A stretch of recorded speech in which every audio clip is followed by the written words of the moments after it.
You got an opportunity, and don't squander it, because coming from where I come from, your window opportunity is like this.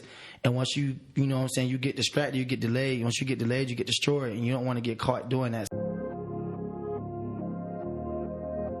Stu Anima here, my co-host. As always, he's the man. He's the brand J. Thomas. What's going on, Coach Stu? How you doing, man? Good, man. Congratulations on going to the championship. Thank you. Playing the championship tomorrow. Yes, sir. Trying to get the dub. Yes, sir.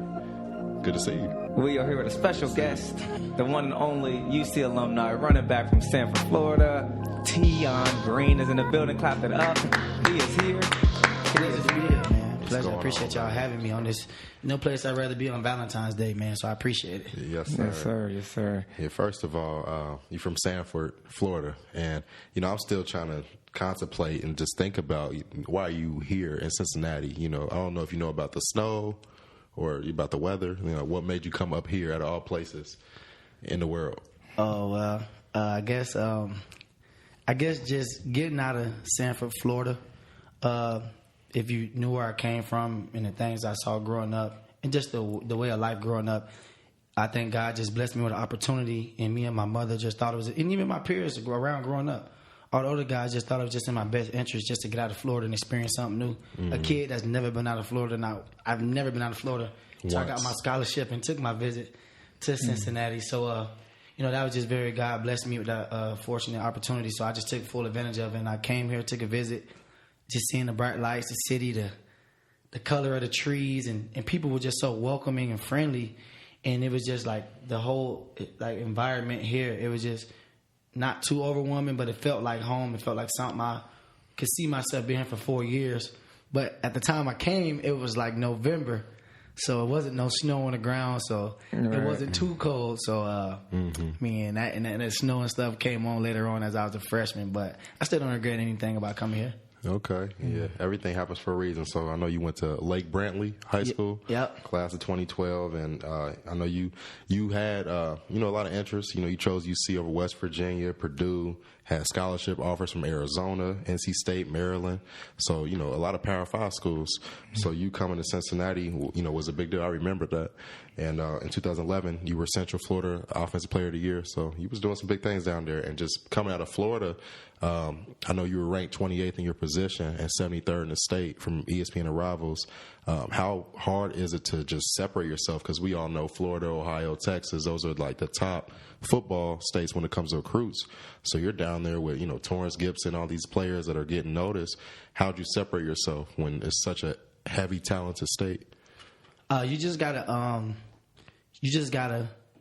find something within you and just focus on yourself and just somewhat just be greedy and selfish, and you have to be selfish but selfless when it comes to your teammates. And you just got to find out, okay, what do I bring to the table that will make me a better player, and most importantly, a better teammate, and what's going to benefit them, and find that role. And through high school, things switched for me. I was predominantly a defensive player, and as I got older through my career, from my junior to senior year, I became like a fullback. And that was my first year ever playing fullback, and that was most beneficial for my team. So I had to put on weight. And then, you got a lot of guys who, I wasn't the fastest, and I had a little bit of size on me, so I just figured, okay, I can't allow one guy to bring me down, and that's just something I pride myself off of. And if not, you don't go down easily. You feel me? I was going to get an earful from my mama. Yeah. My mama was like my coach, so just like not letting one guy bring me down, and just having confidence in yourself.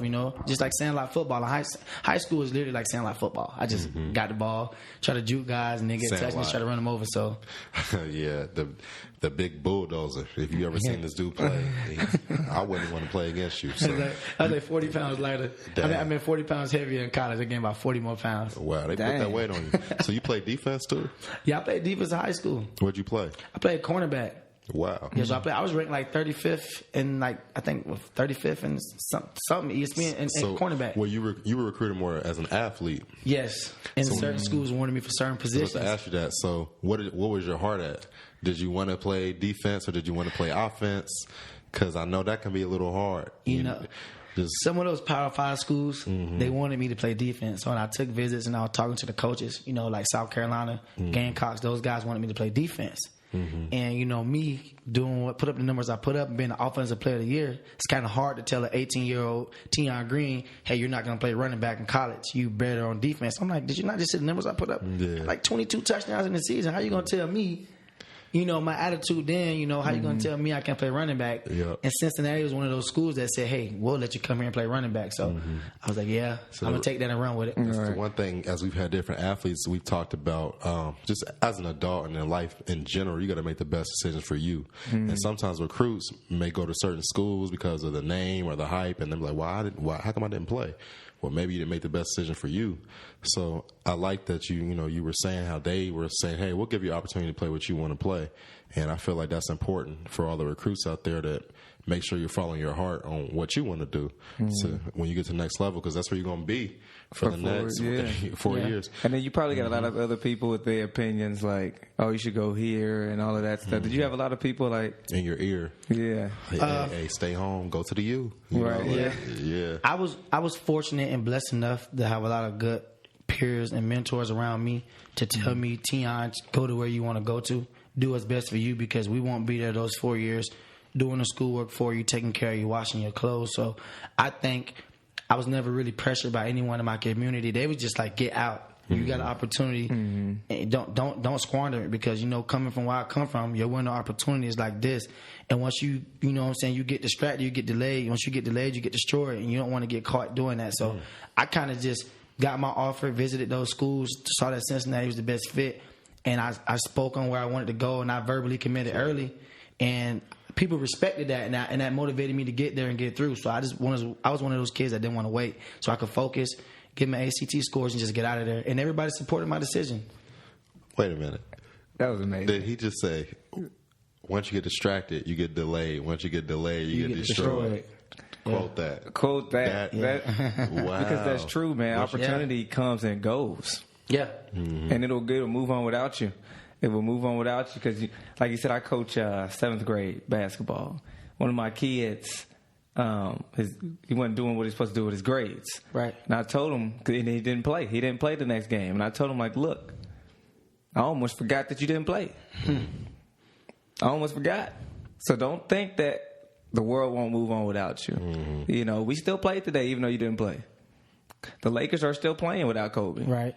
The world will go on without you. Right. People will move on and forget that you even exist. Like Tupac people will move on. Life goes on. Yep. You know, you get hurt, the teams move on. They got another person, you know what I mean, that they can move on to. That's how it is. And so your window of opportunity, you cannot squander it, you know, by not being focused, by not doing what you're supposed to do off the field or off the court. So I try to tell them that all the time. And it's a good thing that you stay on those kids at an early age, because I wasn't always the way I am now. I mean, you talking about it took a village. It took a community to raise me. It took literally everybody from the corner of where I grew up to where I went to high school at to 30 miles from that radius. Like, it took a village to help me out and get me through. And I had a wonderful mother, wonderful family. But, you know, my mama raising 6 kids by herself, that's tough. You got to monitor these 6 kids, especially me. I'm telling her one thing when it's something else. Hey, Mom, I did go to school today. Right. But, yeah, I'm, you know, not doing the right thing. So it takes, in a certain situation like that, it took for me to be humble to realize, like, oh, my God, like, this world don't revolve around me. It took that happening, me getting bad grades and looking like they really just played this game without me and won. They don't need me. And that's very humbling, and that's scary. So that's good that, you know, that kid, he got the experience at an early age, because you don't want to wait till you're a grown man and you out here and that happens and your one opportunity is sometimes in life you get one shot, man. You get one shot and you got to take full advantage of that. So good thing he learned that at an early age. Right. I know you, like we talked about, you from Sanford, Florida. And a lot of us have heard about the city, but we may have forgot. You know, it's February, so it is Black History Month. And February 26, 2012, rest in peace to Trayvon Martin. You know, he was fatally shot and killed. So you were right there, you know, in the midst of all that. So what was that like, you know, in your own hometown, like, you know, where you come from and everything? You know, like you said, people were trying to get you out of that environment. Now see the bigger picture. So what was that like when all of that was going on in your hometown? It was very heartbreaking. Also, happy belated birthday to him as well. It was very heartbreaking just to see such a tragic event go on. and just a young kid lose his life like that, you know, you don't wish death upon anyone. But at that time, I was verbally committed, and I'll never forget. It was so sad because I would never forget when the rallies were held, and all the, you know, African American, Dominican, and Spanish kids at Lake Brantley High School, they decided to start a march. And I remember the craziest thing was one of the coaches, I think, came to my classroom, and, you know, me with the pedestal I was held on, and me being such an influential person at Lake Brantley High School, you know, football and everything, I just verbally committed. You know, a lot of people I knew I could lead a lot of people. Mm-hmm. And I think I was getting text messages, and I was in one of my classes, and I was one of the kids, I needed these grades to get to college. Mm-hmm. Like, I could not make no less than a B. I wouldn't go to college just because the academic history before.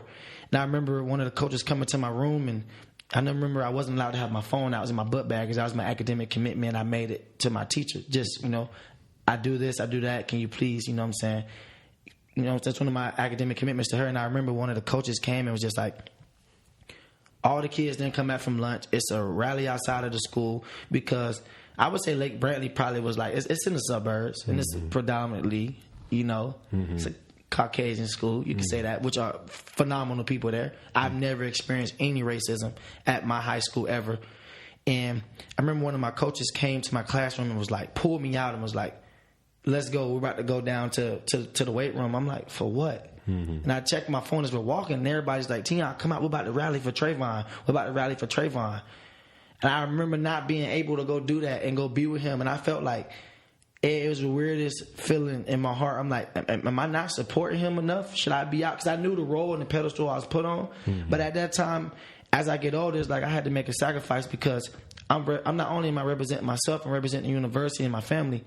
If I'm out there and it's a regular person, they won't notice this kid acting crazy and wild. But if I'm out there acting wild, screaming and throwing stuff and rallying in the streets, that causes bad publicity to the University of Cincinnati. So at that moment, I'm like, it hurt. I didn't know what to do. I was like, do I go out and rally with my friends, my best friends who are calling me like, Tion, come out? Like, I promise you, kids literally went out in the streets and started rallying for him. And it was crazy. And they pulled me out, and I'm like, it's crazy. And I realized that now I'm sheltered by a lot because of the lifestyle I live now, and I'm not able to be around those certain things to see what's going on, because a lot of stuff is still going on like that in this world. Mm-hmm. And, you know, us as athletes, us as people, you guys as entrepreneurs, yeah, you know, it's like, do I reach out? It's kind of like you almost silence. Like, do I reach out and do I say something? Do I bring that bad publicity to this? I get it. Institution is just a tough situation, and it's like, I want to help, I want to reach out, but it's like, dang. Because I've seen people be like, LeBron or Michael Jordan, you need to do more for the black community, and I understand. But sometimes I get where they're coming from, because we look at everybody just as an athlete, but they're human beings too. Right. And, you know, we put them on such a high pedestal, and unfortunately in our society, a lot of us glorify athletes, entertainers too much, you know, like they're God, you know, and they're not. We're all human, so we all have a certain role to play. But with that role and pedestal in sports and ability for people to watch us and be a leader, part of being a leader is stepping up. So I already understand just how hard that would be, especially at that age. You were what, 17, 18? Yeah, and it's other ways too. You know, you don't have to just be out there. You know, I'm not big on social media as well, but I do my part by getting out and getting to the community. And I'm sure those guys who are glorified, like LeBron James and all those guys, Dwayne Wade, I'm pretty sure those guys are getting back out into the community, doing everything they can. Mm-hmm. But it's like, it's like Colin Kaepernick. Like, do I, like, you know, do I bring that bad publicity to this organization and get fired? Right. How am I gonna take care of my family? And it's like, almost like silence. And it's bad, but it's like, I just try to be positive and look at it in a positive way, and just be like, I only can control what I can control. So it's like, just try. Because the world already, you know, let you know that, oh, you are replaceable. Right. You know what I mean? Yeah. You are replaceable. You know, so it's like, I see what you're saying, man. It's like, man, what do I do? Because I know I'm replaceable. I know that they can quickly call somebody else. So I know I don't want to put myself in a situation where I can end up losing everything. Mm-hmm. Everything I've already worked for. Mm-hmm. You know, and I know a lot of times, you probably went through this too, is like, my friends who want me to come out and support, or they gonna look at me like, oh, see, that's how I felt. That's how I felt in high school. He think he live now, you know. Like my best friend, like, Tion, this man got this happened. And I'm like, I was pulled. Like, man, come on, Tion, you could have got away from him. But my coach like, Tion, look, I know you want to be out there with them, and I support the cause. I think what happened was wrong. And this guy, Zimmerman, wasn't even white. He was Spanish or whatever he was. He wasn't even white. It was just the comments he made were very prejudice, So it wasn't like my coach. My coach was just saying, "Hey, Tion, I know you want to represent this man, but you got to understand that you got to make these grades. You need to finish this assignment. You can't afford to be rallying in the streets right now because you don't have that margin of error to make. You need to be focused. You need to stay up out of the light right now. Tion Green needs to focus on himself. And this is the things he's telling me, and I'm like, I hear him and I understand where he's coming from, but I'm like, I want to be with my friends, man. I want to support this man because this is wrong. But then again, it's like, you got to look out what's best for you. And I pray for the man and his family plenty of times, Just you only can control what you can control. Right. And some of the best things we can do for, Trayvon and the people who aren't here is I tell people, I'll do it for the ones who didn't get a chance to. Right. So exactly. Let's just remember people like him and just do it big, so you can do it for the ones like that never got a chance to, the people that never got a chance to go to college, the people that never got a chance to play football, to do a podcast or to do whatever. So, that was good that we touched on that because sometimes we may forget, like you said, life goes on. Right. We forget about that stuff. So for sure, coming out of that environment, coming to Cincinnati, how did you adjust to the environment here? Were you homesick, or did you have who were some people that really brought you in and welcome arms, and you just adjusted to the Midwest? Well, first off, Mama wasn't letting me come back. My mama told me, like me also. Yeah. Mama told me you don't come back home without a degree. Yep. So and I made a promise to her that I did a lot of things growing up that did hurt her a lot.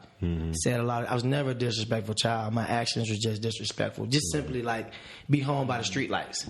I'm coming in 5 minutes after. I was never verbally disrespectful, but my actions.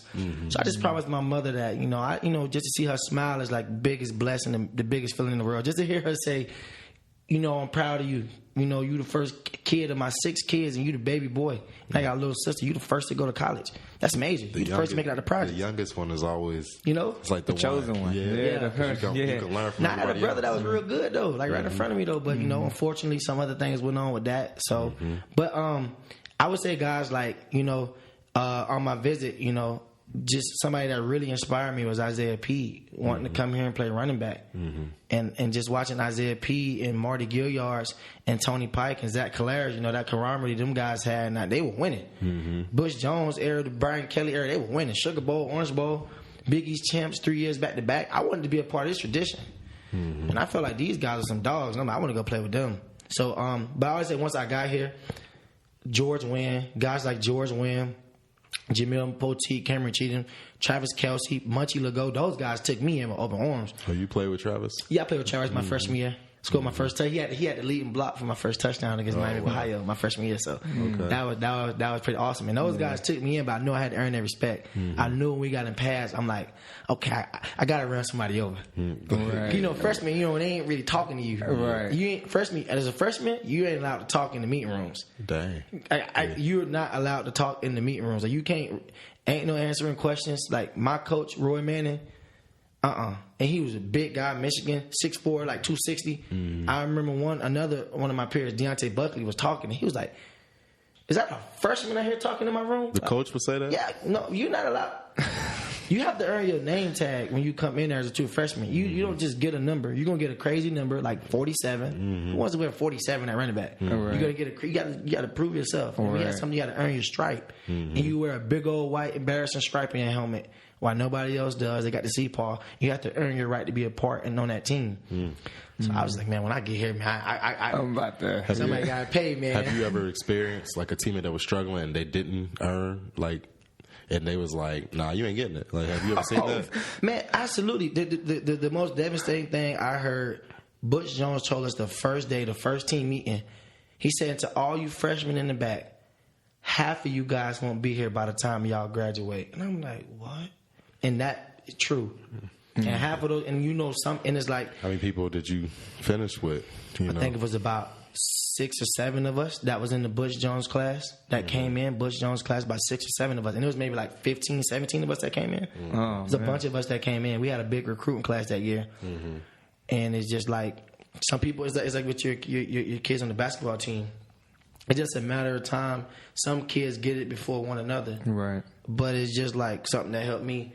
Until my goals or as loud as my alarm clock. Like, in the morning, your alarm clock going off, and you like, I got to shut it off. Exactly. Until my goals became that loud and annoying, I would have never. I kept hitting the snooze button on my dreams. I kept procrastinating. I kept yada, yada, yada, yada, yada.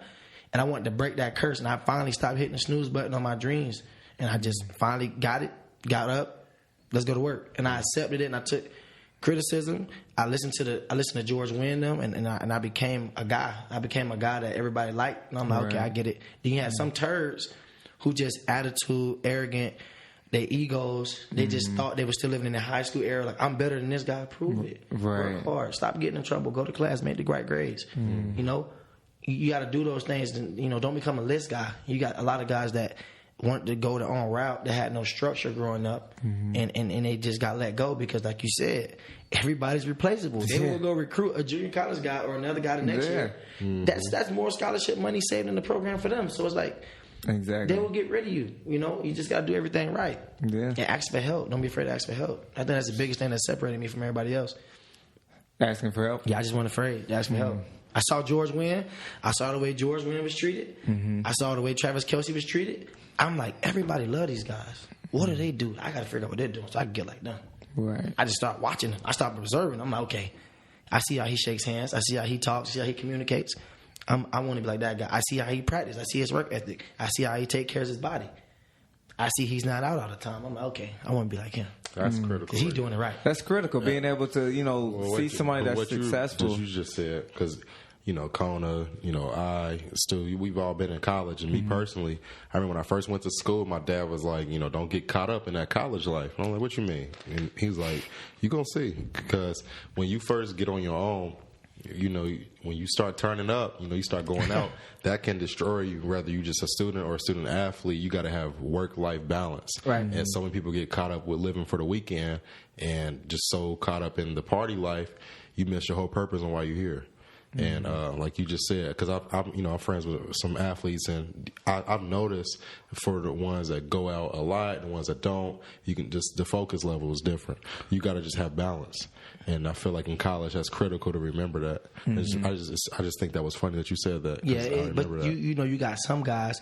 It's like me and Mike Boone. We got a rule, because once Coach Tuberville got here, his era, we would have games on Saturdays and practice Sundays. So, to be honest with you, you have your social life and you have your personal life and your professional life. Because I say you got to have balance. But our one rule is, if you're going to hoop with the Owls at night, you better be able to soar with the Eagles in the morning. You better get up and come to work. Ain't no excuses. I'm sick. I'm not feeling well. Because you're a grown man. You got to take care of business. You chose to go out last night. You chose to do whatever it was that you decided to do. Because you're a grown man. At this level, you take care of yourself. Just come to work in the morning. No excuses. And that's on you. You either get better or worse. If you can do that and still get better, then good for you. But everybody in college, you have a social life. It's like me. I scored my first touchdown. I went out, and I'm on my own. 18. I go out. I score my first touchdown. After the game, people knew who I was. They're like, "Oh, you the freshman. You the future." I'm like, adjust to that fame. That's so hard. And it's like, how do you stay humble through that? By the grace of God, eventually as I got older, I was humbled. But it was like my first 2 years, I struggled. I struggled with being humble. You got to understand that. Like, you got 17, 18-year-olds coming fresh out of high school, getting faster, and then you talking. I'm coming from Section 8, Taliban, war zone where I live at. My mama. I'm living Section 8, government paying for our living. My mama's struggling every day to take care of 6 kids, and she signed a paper with her taxes, and then I didn't even know coming to college you get money. I get it. I literally got my first FAFSA check. Literally got my first check from my outlet to Turner Hall. This is so crazy. Got it from the lady. And I got it from my mailbox. Went to the lady. I said, I think that's been a mistake. I've been sent money. I remember that I don't think this is mine. And I gave it to her. She's like, sir, your name's Tion Green, right? I'm like, yes, ma'am. She's like, this is your FAFSA. I'm like, no, something ain't right. Like, how do I get this 3,200? Like, this not right. Right. So this is yours.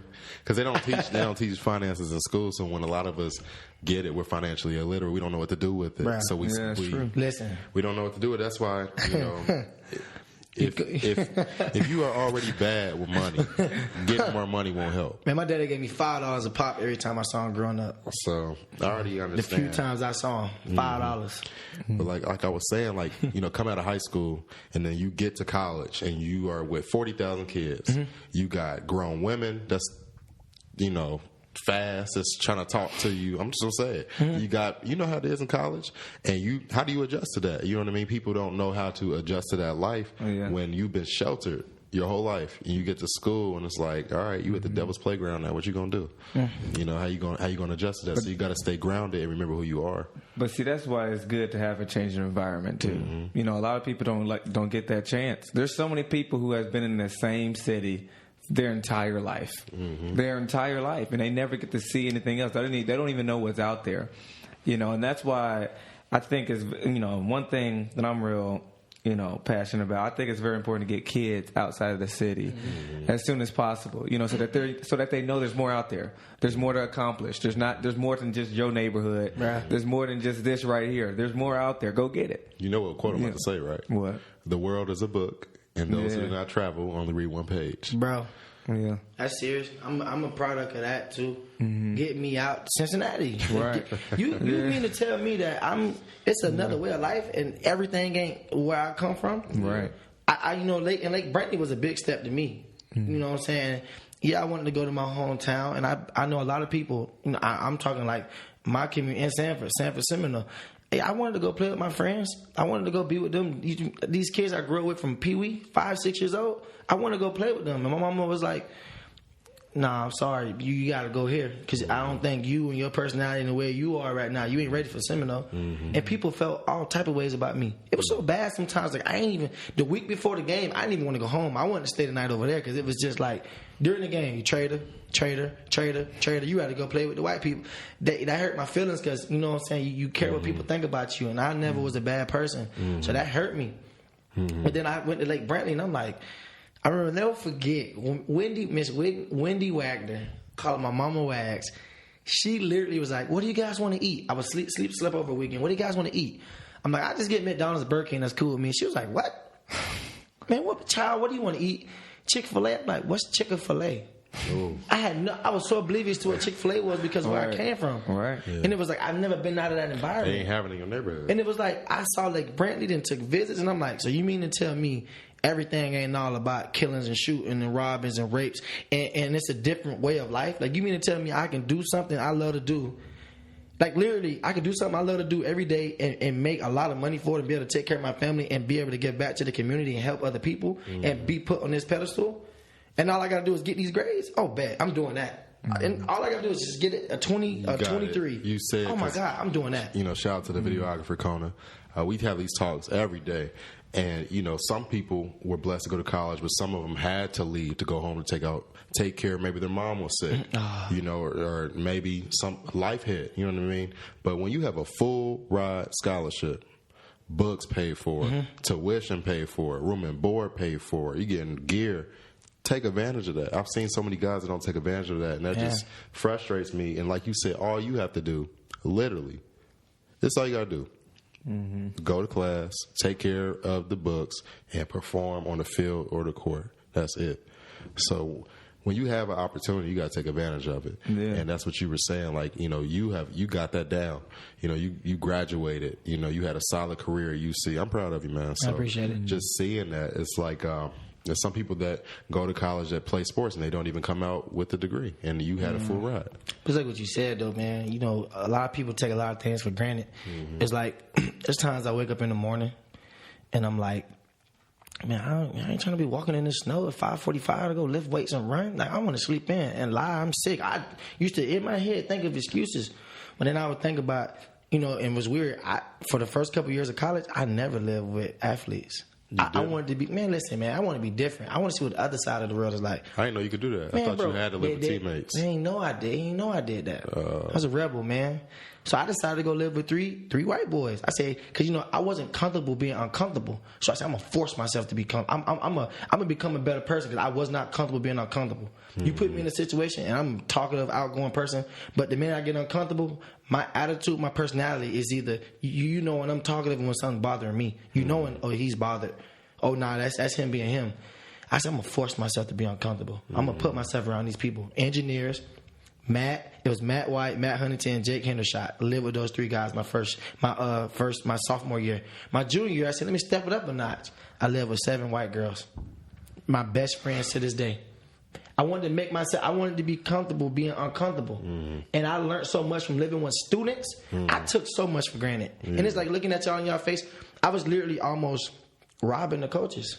Disgusting. Like I realized what I was doing, I was almost disgusted with myself. I'm like, man, these girls and these kids are talking about debt and student loans they got to pay back that's going to take them 15 years. And I'm out here skipping class and not going. And I'm like, it really showed me a different side. And I also saw another side of life, another side of things. And I really sat there and I'm like, who am I? How do I have the audacity to sit and skip class and have these coaches track me down to come get me out of my little apartment or my dorm room? You know what I'm saying? And tell a fib and say, oh, I'm sick. And that can all be taken away. And you know what I'm saying? And it's like, and God eventually, he humbled me through that. And I got beside myself. But it's like, I saw that different side of life.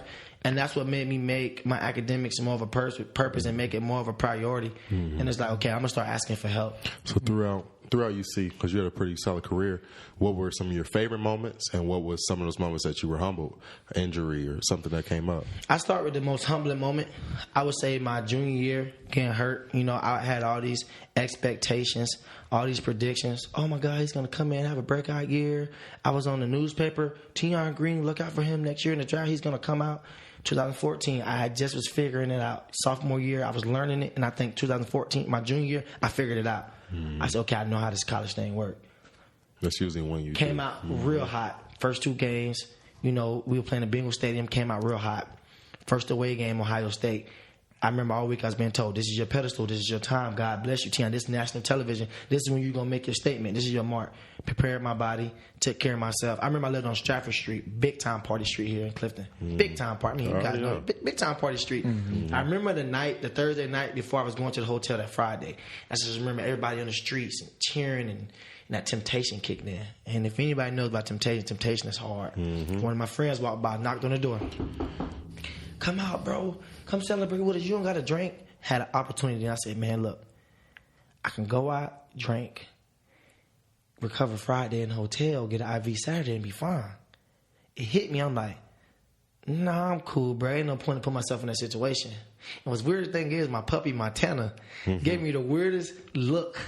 It said, the Lord is your shepherd. I looked into my puppy's eyes and she gave me this glossy look. Like that. And I was like, nah, I'm not going. The weirdest feeling ever. So I didn't go. Those guys went out, stayed in bed, forced myself to go to sleep, turn the TV up. You know, went to Ohio State, playing in the game, averaging, you can look it up, I'm averaging like 6 yards a carry. Doing that's really good. well. That's really good. I get hurt. Didn't know how bad it was. Going to the training room, I get my x-rays in there.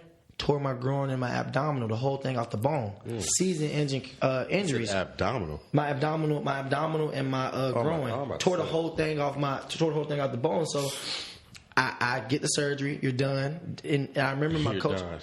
And my coach came to me and said, Tion, he looked me in my face, Eddie Green. He said, Tion, there's either 2 things can happen. You either get better from this, you either focus on your body, get above on schoolwork, or you get worse. He said, I've seen a lot of guys get worse. I've seen a lot of guys start doing a lot of bad things, going out, not making it a priority, because with my injury, I couldn't rehab. And my coach was like, I want you to travel with the team so you can stay on course. And I was like, oh, coach, I'm not feeling too well. I'm just da-da-da. You know, they're in the season. Their job was to get the next guy ready in line, Mike Boone. This your junior year? And this is my junior year. So my junior year, literally, I stopped playing football. I was really going out a lot. I was really seeing what it was like to be a student. Like, not an athlete, a student. Stopped going to class. I wasn't getting checked up on because I'm not playing. You know, because when you're not playing, you ain't really getting checked up on. To be honest, they gonna focus on who's playing. We don't want this guy. We don't want the starting quarterback to get in trouble. So let's make sure he on time and he right. So, you know, me, I start, you know, doing a lot of things, you know, that that wasn't the smart thing. I wasn't going to class. I wasn't making school a priority. And then a lot of people don't know this, though. A lot of people don't know this. My junior year, I kicked off the team. My report card came out. I had 2 B's and 2 D's. No, actually, I had 2 B's, a D, and an F. And I remember Coach Tuberville called me in his office and was like, and he asked me 2 weeks before, what are your grades? They better be all A's. I'm like, yeah, they are, man. You know, I'm doing my thing, you know, telling the fib. I'm doing my thing, man. What you talking about, man? I'm doing my thing. You know, I'm holding it down, and I'm procrastinating. I'm like, last week I emailed the teachers, and I get right. I used to do that. You know what I'm saying? And unfortunately, I came back. Coach Tuberville looked me in my face and said, you lied to me. And I the worst thing I could have ever said, I went back to the old me. I was like, what you tripping for? If I was playing you and it said this. Man, listen. Just kept, and my coach sitting next to me was like, no, and tried to stop me because I was getting upset and he was screaming at me. You know, I ain't never had no daddy in my life, so it's like I got this Caucasian old country man screaming at me. I'm like, man, and I just came out and I wasn't controlling myself, and then I was just like, if I was playing, you wouldn't have said this. If I was playing, you would have found a way for me.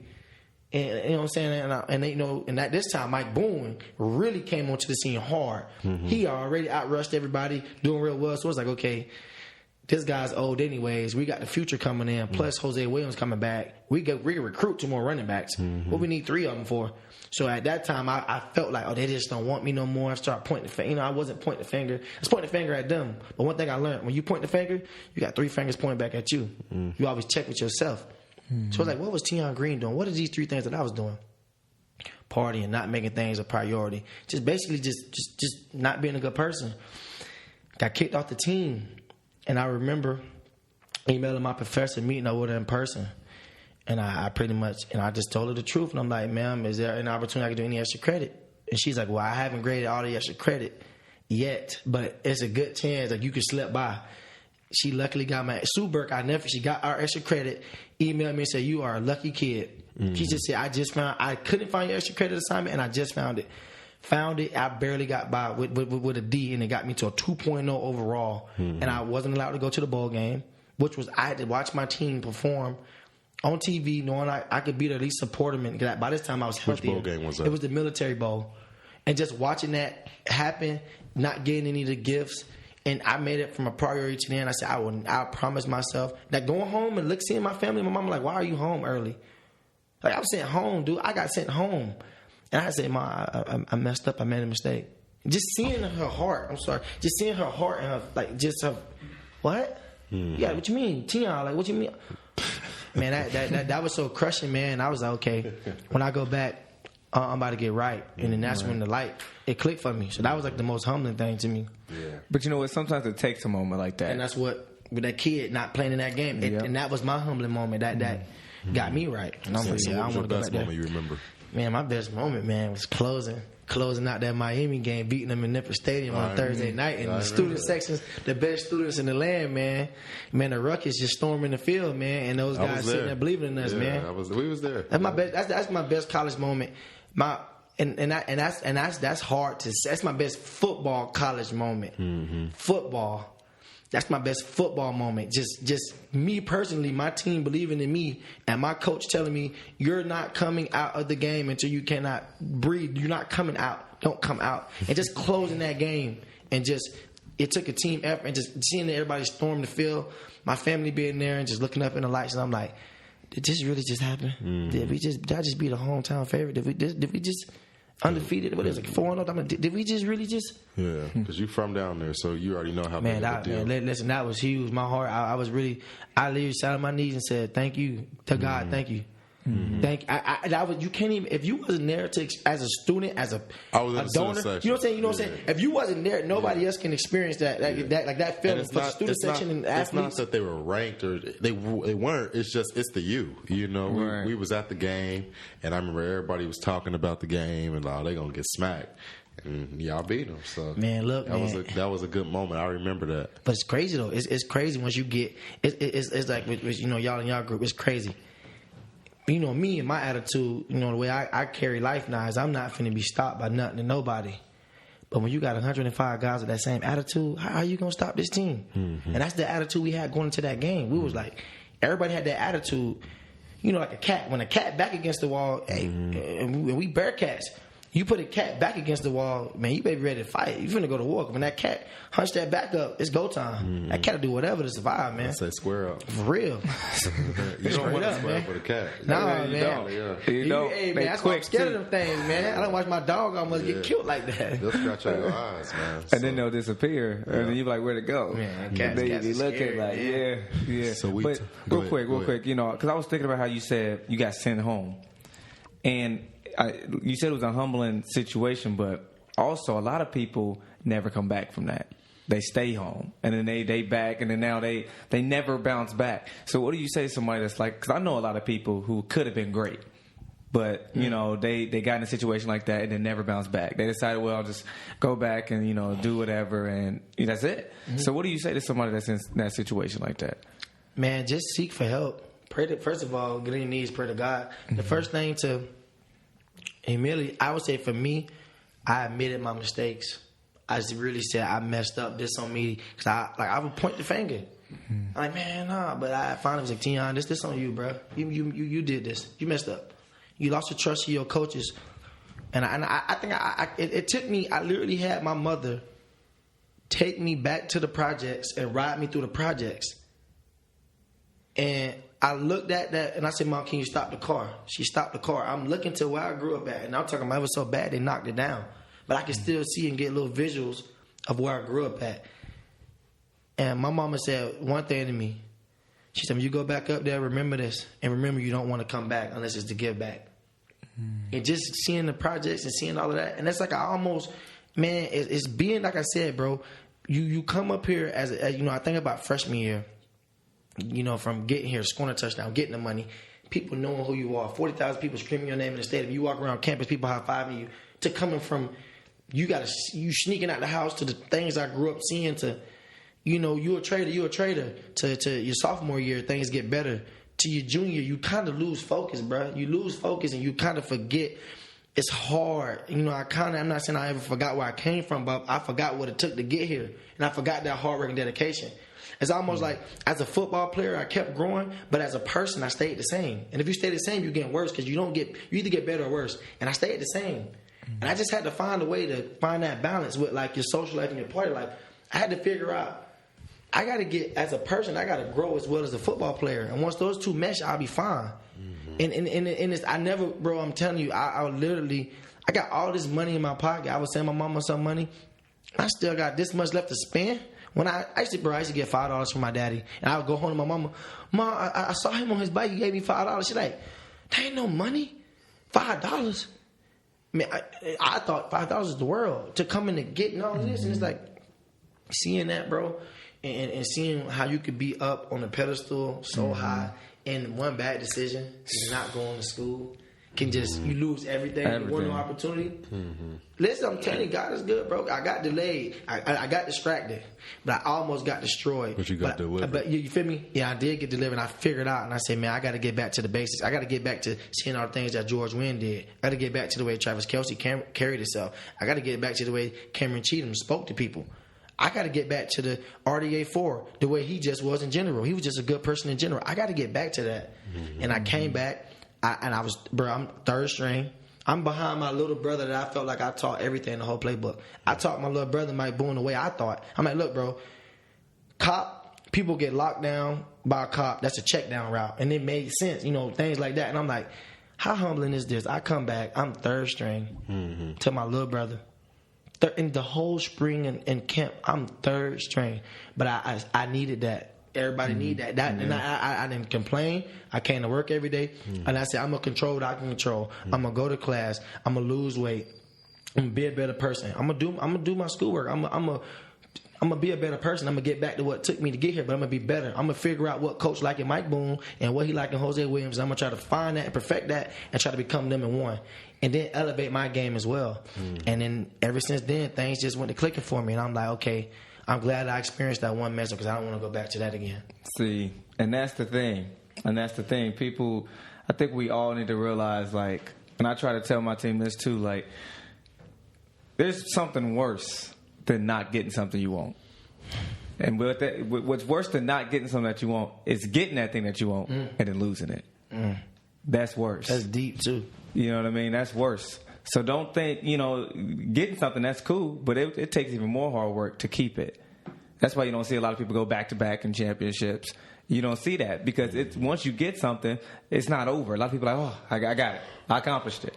Like, no, you can go back. You can end up back home. You can end up back in the project. You can end up back where you started quicker than what it took you to get there. You know what I mean? So, man, I'm going to show my team this episode. Listen, though. So I'm going to ask you a question. This for both of y'all. So this is something I ran into.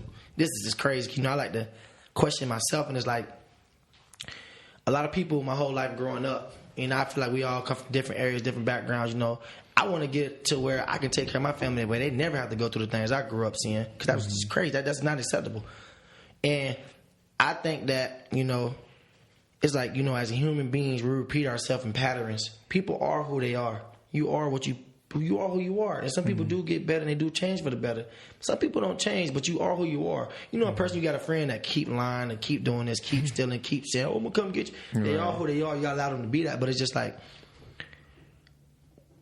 but my biggest thing is consistency. And one of my biggest flaws is consistency. I get on these good patterns, but then I always go back to the old team. I was like, but then I'm now getting better because I'm praying, I'm asking for help, and I catch it. I'm like, no, you can't be doing that. Tion, you're on a diet. You cannot be doing that. So I'm asking y'all, what do you guys do? What's a technique that y'all use? Because, we all human beings, we make mistakes, and we all try to do well, but when you guys start slipping and falling and getting discouraged, and I like learning from people, what's y'all motivational point to not, just picking back up? Well, see, I think one thing that I learned that's helped me a lot is accountability. When you know that somebody's counting on you, somebody that's in it with you, it's harder to give up. When you just doing it for yourself, I'll be lazy today. But when you know that somebody's counting on you, you know that you have somebody that you're rolling with, somebody that you're doing it with, like working out. I always start working out 2 months. I'm in here. 3 months later, I didn't stop. You know what I mean? That is consistency, like you said. But if you have somebody with you that you're working out with, that's like calling you, like, oh man, we working out today, right? Even though you don't feel like, you like, all right, I guess. So yeah, I'm coming to pick you up. We about to go work out. So when you have somebody with you like that, it makes it so much easier, I think. So much easier, especially, or if going to the gym. We all had teammates they always going to the gym. They ask you, going to the gym getting shots up, right? Oh, you ain't trying to get badder. They shame you if you don't go to the gym. And you need people like that. I think that's so important, having a good circle. Because if you have people around you that's lazy and you lazy, yeah. It's over, because they're going to be lazy with you, and they're going to make you think it's okay to be lazy. But if you have somebody in your circle that's not lazy, that's always working hard, eventually you're going to be like, dang. You're going to call them like, hey, what we doing today? Well, I'm in the gym working. I don't know what you're doing. So you like, okay, I need to step my game up. Right. So I think accountability, having a good circle, that's crucial. Appreciate and goods too. One thing that I'm afraid of is the fear of being average. And, one thing I'll say that I even had in my notes is, I go harder because I know where I was at and I know where I want to go. And if you just get stuck, and I remember that I had hit an accomplishment in one of my businesses, and it was something that I wanted to do for a while. Y'all both know what I'm talking about. And I hit it, and I slowed down because I forgot what got me there, and I went backwards because I forgot what got me there. Complacency kills, yeah. And that's what it is. So, like I said, you got to go harder because I remember where I was at, but I know where I want to go. So that's good, though, Jay, that you said that fear. Because there's good fear and bad fear, I think. There's healthy fear, like, oh, okay, I don't want to fail. I don't want to be in this situation, so I go harder. But then there's also bad fear, and as athletes, fear can really, like, ruin it for you. A lot of athletes don't do as well as they can on the field because of fear.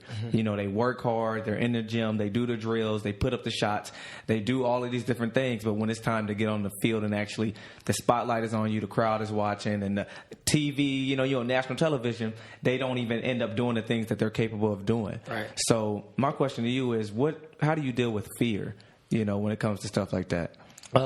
Personally, how I deal with fear is you have like negative thoughts, you have emotions, and you have to find a way to like recreate that energy Because it's always good to like be nervous and anxious, you know, and the kickoff, because it'll make you perform really well. But fear, I never really feared anything because I was always prepared. I feel like going into a game, I mean, you're not going to play regardless. And it's like even if you dating a girl, you going out with friends, you know, if you're prepared for something, if like one thing I think, another thing that separated me, I was a student of the game. I watched extra film. I watched guys' tendencies. I studied these certain things. It's like going into an exam. Right. You gonna fear the exam? If you study, you fine. You gonna be all right. You're right, because when you went to a test, you know, and you knew you studied, you was like, I'm ready. I want to take it. And that's life. And that's life. If you gonna fear life, I mean, if you do the things you're supposed to do on this earth, you prepare the way you're supposed to prepare for a game or for or anything that you do in life for your wife. You know, what is there to fear? But you know. Like you said, it's good fear and it's bad fear, but it's like I never really feared much from a football perspective or feared anyone, because come Saturday or Friday night or Thursday night, which is Bearcat football Thursday night, I knew what my opponent was going to do before he did it. I studied his first step.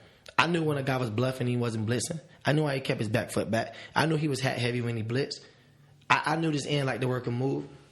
I knew once I ran the ball, I had to put two hands on it because this team like to rip the ball out. I knew my coach liked to coaches. I knew what type of professor I had. I knew what was going to be on the exam. I knew what type of girl I was dealing with, because just like how females do, us as males, we ask questions too. Hey, you know who she is? Hey, you know who he is? You know, I really never felt those things because I wanted to be prepared. Because like I told you, for a long time, I wasn't comfortable being uncomfortable. And when I fear things, I'm uncomfortable. So I was like, okay, I don't like this feeling. And I would get anxious, but it's like you just got to find a way to recreate that energy and find it to positive thoughts. So I started flipping things like I'm gonna be honest with you. I was brushing my teeth before I came here. You get a little nervous, like I said. I'm thinking this. I'm like, man, these guys doing their thing, man. They on their way. It's a big time interview, you know. And I'm like, I was starting to fear it. I was starting to get anxiety. But I said, I brushed my teeth. I said, I'm finna kill this, man. I'm telling you, bro. You believe your mind is powerful.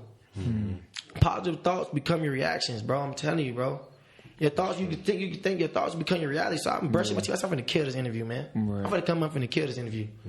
Talk to these guys, get to know these guys, shake their hands, look them in the face, talk to them, be honest with them, speak from the heart. I'm gonna kill this interview. That's the way I approach everything in life. I'm finna kill this workout. I wake up in the morning, I'm tired. I'm 9 to 5, but it's a job. It's training like a job now. But I gotta wake up the mentality. I gotta kill this, man. We're just about to get to the training. That's good. It's been more of a lengthier podcast, but I've been having fun. So yeah, I've been having fun with y'all too, man. It's been cool. So I got a few more questions for you. We'll wrap things up. But one of the things I definitely want to talk about, Isaiah Pete. Right. You know, we talked about a lot of running backs, and he was one of the legends. You know, at UC, played in the NFL. But for those who don't know, most people know he had a career-ending injury from a car accident. So when something like that happens, I know that you had reached out to him, you know, via social media. You wore his number. Was it your last game? It was the last game of the season. Game. So what inspired you to wear his number, and you know, how special was that for you, and just for the program, you know, honor him in the last game of college? It was a very inspiring thing. You know, Isaiah Pete is my big brother. Forever been my big brother. He was an inspiring figure to one of the reasons why I came here. 23. Was 2-3. Yeah, he was one of the reasons why I came here to play running back. I wanted to emulate my game after Isaiah Pete. He's the type of guy that once he went to the NFL, he never changed the type. Most importantly, good football player, but a better person. He was a better teammate, better friend. This man was a guy you wanted to be around. Like he just had that. And plus, not to forget, our birthday is all on the same day, December 14th. So we both Sagittarius, so we got that in common though. Right. But man, you know, just seeing that tragic event happen, that was very devastating, man. I almost shed a tear hearing that and getting that text. And I was one of the first guys that, Bob Mangine came to, because, Pete was a guy that would text me and motivate me throughout the year and would come here in the summer and work out with me. I knock on my door and say, Tion, let's go work out at 5:30. So, me, I'm going to be on time. About 5:32, I'm going to be getting dressed. Right. Expecting him to pull up outside. He there like 7:05. I'm leaving you. You're playing. You're supposed to be early. Trying to prepare me for the professional life. So, man, if you're trying to be on time, you late. You need to be early. He would give me this man would tell me a lot of wisdom, a lot of personal things for the next level. He would say, Tion, don't do this, don't do that. I went this way, I went that way. That wasn't the right way. Don't do this, don't do that in the NFL. He always shared that wisdom with me, so I was already getting prepared. But this is a guy that always kept in touch with me, always motivated me, always reached out to me, and a guy that I wanted to be like, is to imitate like too. So once that tragic situation happened, man, that was just so sad. I remember that practice, man. It was crazy. I wore 23 that day in practice, and I took it upon myself. And I remember it was senior night. I actually wanted to wear Isaiah P's number on senior night because that was like the week it happened. But I thought it was disrespectful, and I thought it was really overwhelming because, that just happened, and it was so fresh that people were probably reaching out to him and, just trying to get to him. And there's a lot at him at one time. So I said, out of respect for him and his family, I'm going to just wait till my last game. And like I said, man, the picture much bigger than me. Mm-hmm. And it's like, P, man, just that's an honor to even. I actually got out of 23. People know my freshman year, 2012, I was number 23. I remember that. I wanted to get out of 23 because I respected this man so much. Mm-hmm. I didn't want my own legacy. Mm-hmm. I wanted 7 to be my own legacy. I'm like, okay, man, this is P legacy 2-3. This is a phenomenal athlete. We 2 different running backs. I'm not asking for this. But I try to represent him really well. Mm-hmm. And my first college game and my last college game, I wanted to go out and represent him. And it was an honor. I got permission from him. He told me I could wear his number on top and don't be out there making his number look bad. So I better do really well that game. Mm-hmm. But like I said, man, it was an honor and it was humbling to wear his number. And I just had to remember back to my basics. It's much bigger than me. It's like I said, there's times where I didn't want to get up and go to them 5:45 a.m.s, but I'm on a pedestal now to where it's not about me. It's about my family. It's about my friends. It's about these little kids in these communities that look up to me. It's about these kids that's like, Tion, I made it out the projects. I can make it too. I'd be so selfish of me to just quit and give up right now. That's not right. It's not about me right now. So accidents like that is just a reminder to everybody that you got to play every down like it's your last. Yeah, so you never know. That and life, you never know any day. So, now that we've talked about, the college life, we've talked about adjusting to that on the field and off the field, let's talk about the post-grad life. Mm-hmm. That 4 or 5 years, that's the college life. A lot of us think that everything revolves around campus. When you get out, you start to see things are different. So how have you adjusted to that, to life as a young adult outside of college with a degree, and you're not on campus as much? Right. Well, I would say remember it was our last game. We spoke at team dinner. Guys kind of talked about, I'm a miss y'all, man. This is my greatest moment. And then all the seniors stood up and said something. First thing I said was, man, hey, young guys, take advantage of this education, because unfortunately we just lost a brother. He will never be able to play another down of football again. Mm-hmm. And, Pete, whatever the case is, he didn't graduate. I don't know what the case is. I don't know. He couldn't. I don't know. But it's just like, take advantage of this education, man. Don't squander this opportunity. He didn't graduate? I'm not. I don't think so. I'm not sure. Don't quote me on it, but I'm just not sure. But I'm just like, I told you a lot of them don't. You feel me? I'm just like, take advantage of this education, man, because the greatest thing God gave you was a brain. And you got a lot of people that's grown and born into this world who can't function straight. But God told you, out of these billion people in this world with a brain. So take advantage of that, man. And like I said, in my junior year, I learned that. So it's like, take advantage of this brain and get your scholarship, bro. It's paid for. It's for free. Mm-hmm. Take advantage of this, man. Everything's free. And all the networking, all the friends, like, take advantage of that. Stay in contact with them. Continue to be a good person. Mm-hmm. Right. So if you don't do that, you got robbed. You basically just got out there on that field, lift those weights, get hit every day, risking your life for concussion, brain injuries, every single day for nothing. You just got robbed. You got nothing out of this 4 to 5 years. Mm-hmm. I think the best thing I did was I got my degree. I networked really well. Even though I'm in the process of training for football, I'm also still networking. I also have a couple job opportunities set up just in case I don't make an Operation 53-man roster. Right. You gotta. I was just about to talk to you about that. You gotta grow up. You gotta grow up, man. You can't play football forever, bro. Mm-hmm. You're an injury away, so you have to start preparing for these things now. Don't wait until April 5th come, you don't make a team, and you like, okay, well, what do I start now? Start now. Mm-hmm. Get a head start now. Be proactive. Come on, bro. Get a head start now. It's priorities. Mm-hmm. You got to think life outside of football in general. Mm-hmm. That's why if I do make it to the NFL, I'm still going to be networking, because use that as a platform. You feel me? And I'm going to tell you the biggest thing what guys get so confused about, which they don't understand, which I've seen happen. A lot of guys in college, we go out, we do this and that. We get favoritism. People glorify us. Mm-hmm. That's because we're actually playing now. Mm-hmm. But when you were, I used to play for UC, I used to play for the Rams, I used to play for the Buccaneers. Oh yeah, you got to wait in line with everybody else. But when you on top, Oh yeah, come in line, come get this and that. You know, you get spoiled by these things because you're currently playing now. So I'm gonna give you an example because I'm a UC fan. Right. He was a running back. Hold on, he was the running back, number 20, Jacob Ramsey. Do you remember him? I know the name. Oh yeah, I know the name. He's older than me. Do you know him? Mm-mm. That's the point. I do, because I was really into sports. Right. No disrespect to him, but that's a perfect example that, you know, people forget. Like, let me give you an example. You guys know Delonte West. Do y'all think about him? No, you mentioned him, so I Smush Parker. Has he got to play with the Cavs? Delonte West? Yeah, but that's the point. You had to think about it. Yeah. Kwame Brown. You know, you don't think about that. I heard he was big as busting basketball. I don't watch basketball that time. Yeah, you're only relevant in the moment. So take advantage of the spotlight, not for just fame, but leverage that and build a brand.